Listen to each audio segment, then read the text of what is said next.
കലാപരിപാടികൾ തുടങ്ങാൻ ആരംഭിക്കാൻ. വെള്ളിയാഴ്ച വൈകിട്ട് അവള് ക്ലാസ്സിന് വീട്ടിൽ വരും. ആരാണ് ചോദിച്ചത്? തിങ്കളാഴ്ച രാവിലെ പോവുള്ളൂ.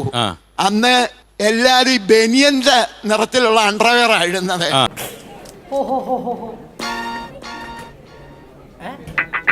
എവളെ പെറ്റിക്കോട്ടും അണ്ടർസ്കർട്ടും ഒക്കെ നനച്ച് അവിടെ അയലിട്ടിട്ട്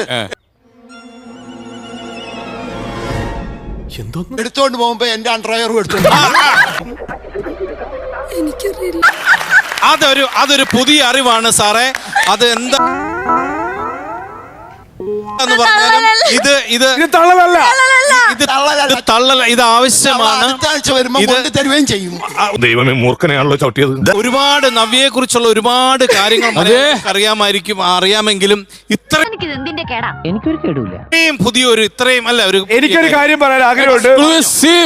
അതായത് ഇത്രയും വലിയ ഗതികെട്ടവൻ ഈ ലോകത്ത് വേറെ ആരെങ്കിലും ഉണ്ടാവും എന്റെ കർത്താവേ. ഇപ്പം മാഷ് കുറച്ചു മുമ്പ് പറഞ്ഞു എനിക്ക് ഏറ്റവും ഇഷ്ടപ്പെട്ടുള്ള ഒരുപാട് എന്റെ അനുഗ്രഹം കിട്ടിയിട്ടുള്ള ആളാണ് അണ്ടർവെയർ എടുത്തോണ്ട് പോയ എന്നെ കളിയാക്ക അനങ്ങില്ല ഞാൻ. ഒരു മിനിറ്റ്, കുറച്ചു നേരം മുമ്പ് ഞാൻ ഒരെണ്ണം പറഞ്ഞപ്പോ എന്താ ഈ പണ്ടാർത്തിന് ഞാൻ ചവിട്ടി കൂട്ടും. നവ്യ നാണിച്ചൊക്കെ മാറി നമ്മളെയൊക്കെ എന്നൊക്കെ പറഞ്ഞ ആള് ഇതിന്റെ ആളായിരുന്നല്ലേ.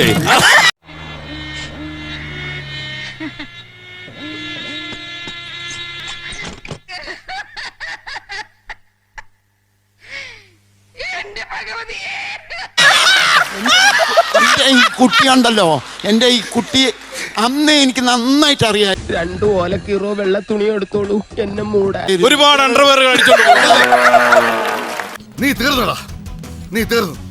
പക്ഷെ അണ്ടർവെയർ അടിച്ചോണ്ട് പോയില്ല മാഷേ. എന്നോടിത് വേണ്ടായിരുന്നു, എന്നോടിത് വേണ്ടായിരുന്നു. തിരിച്ചു പോകുമ്പോ എല്ലാവരും അവരവരുടെ സൂക്ഷിച്ചോളണം, സൂക്ഷിക്കണം എല്ലാവരോടും പറയാം. എന്റെ ആറ്റുകാൽ ഭാസ്കര, അങ്ങനെ ഒരു ദൈവം ഇല്ല. ഇത്തരം സന്ദർഭങ്ങളിൽ ഇല്ലാത്ത ദൈവത്തെ വരെ വിളിച്ചു പോകും. ചേട്ടാ, ഒരു കാര്യം ഞാൻ പറയാം. അറിവില്ല പ്രായത്തിൽ ഒരു പറ്റിപ്പോയി. എല്ലാരും കൈവച്ചല്ലോ, ഇനി ആർക്കും പരാതിയില്ലല്ലോ. വളരെ മോശമായി പോയി. വണ്ടി